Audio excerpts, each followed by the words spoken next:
Coba baca. Ya, kan Anda ahlinya. Maka sekarang saya bilang, atau Pak Dondi bisa baca? Nggak bisa. Shalom teman-teman, selamat berjumpa kembali di channel ini. Bagaimana kabar teman-teman sekalian? Doa dan harapan saya semuanya dalam keadaan sehat, damai dan penuh sukacita. Amin. Ya teman-teman, debat teologi antara Pendeta Esra Soro dan Pendeta Budi Asali versus Ustadz Donditan dan Ustadz Umar kemarin berlangsung sangat seru teman-teman.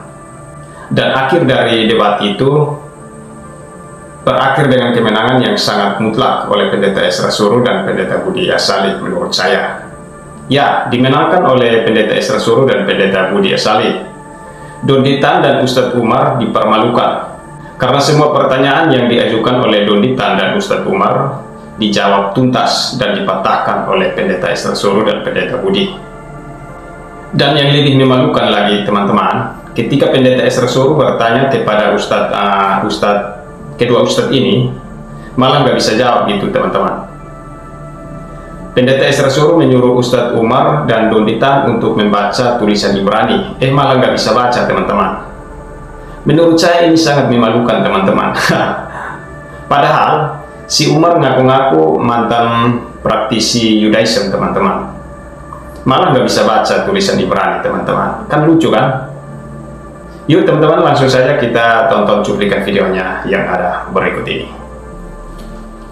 Nah di sini Yesaya pasal 52 ayat 13. Coba saya tahu Pak Umar ini kan mantan Yudaisme ya, pasti bisa bahasa Ibrani. Coba bisa baca yang ayat 13-nya ini, monggo.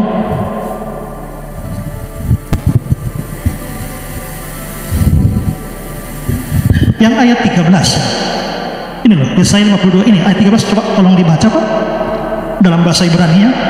Nah saya minta Bapak baca. Nah gini, Anda bisa baca atau tidak? Nah saya hanya minta baca untuk menunjukkan bahwa dari Targum Yonatan Abad yang kedua ini memang dia mengacu kepada Israel atau bukan. Nah kalau begitu coba baca, apakah dia ngomong tentang Israel? Ya, saya nggak bisa baca, saya hanya minta coba baca. Ya, kan Anda ahlinya. Maka sekarang saya bilang, atau Pak Dondi bisa baca? Nggak bisa. Atau ada yang mualaf yang bisa baca? Loh enggak, jadi loh. Oke, kalau tidak bisa baca, Pak ya, tolong difoto, cari orang yang bisa baca. Ya, tapi oke, sekarang begini loh. Kalau baca, kamu nggak boleh mengikuti. Nah, ini kata apa? Pak bisa baca ini kata apa? Bapak baca. Saya tahu nggak Bapak bisa baca ini? Saya tahu kata ini kata. Pak Anda baca dulu. Bapak baca, coba. Loh, Anda kok ngetes saya? Saya tahu, Pak. Iya. Saya hanya minta Anda tolong coba Anda baca ini loh. Anda baca. Baik. Kan Anda yang Dan silakan untuk Anda yang baca kok saya. Jadi Anda nggak bisa baca, nggak mau baca, kan bisa baca. Ya. Makanya gini Bapak. Ya. Anda jangan begini.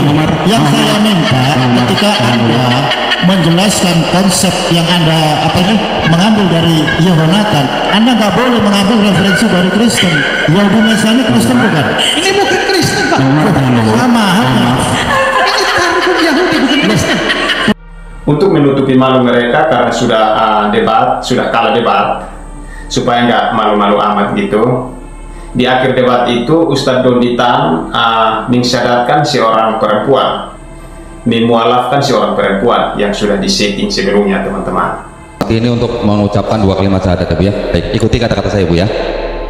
Asyhadu alla ilaha illallah wa ashhadu anna Muhammadan Rasulullah. Aku bersaksi tiada Tuhan yang layak disembah selain Allah, dan aku bersaksi Nabi Muhammad adalah utusan Allah.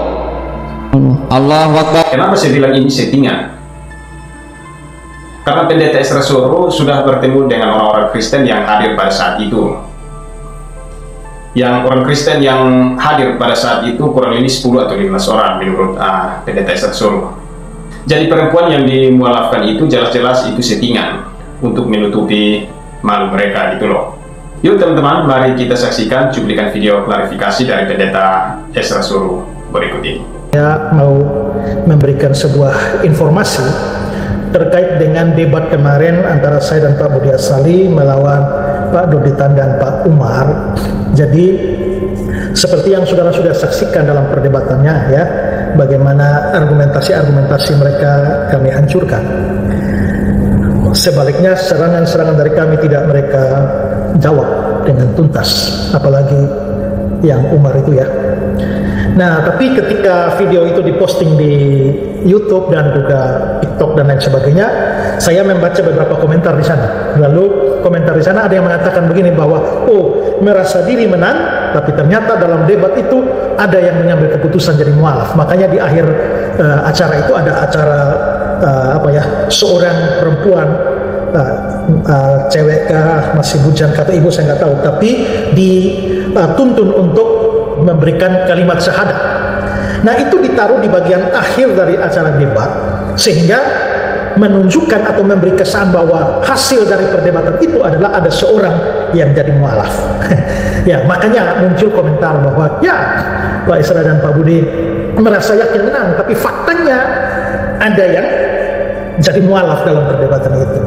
Nah, saudara-saudara, memang ada acara setelah itu, yaitu acara mensyahadatkan seorang. Apakah memang seorang perempuan itu yang jadi mualaf itu adalah hasil dari perdebatan? Setelah mengikuti perdebatan, dia seorang non-Islam atau seorang Kristen lalu mengambil keputusan untuk jadi mualaf gara-gara lihat perdebatan itu?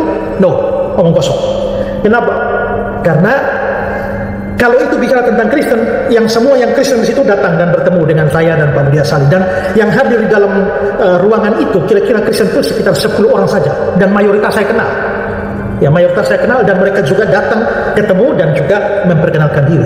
Sementara itu cewek yang nanti dimualafkan itu saya sudah lihat itu sebelumnya. Dia sudah ada di grup Islam sana, sudah pakai jilbab. Mereka dari Jakarta itu sekitar 15 orang, dan sepertinya dia termasuk dari kelompok sana yang datang dari Jakarta.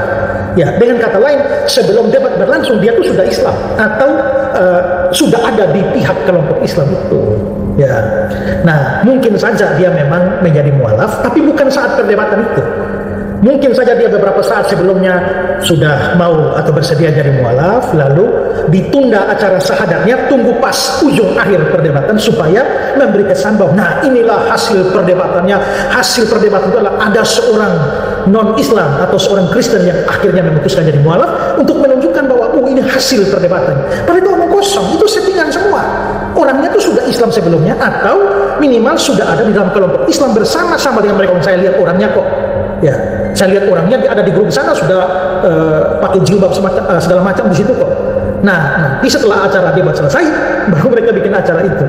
Nah, jadi kalau yang ngomong bilang wah ternyata gara-gara debat itu ada yang jadi mualaf, nah itu kamu tidak tahu apa-apa yang terjadi di sana. Itu semua settingan untuk menunjukkan seolah-olah mereka berhasil, padahal tidak. Jadi penjelasan dari Pendeta Ezra Suruh ini saya menangkap beberapa hal teman-teman.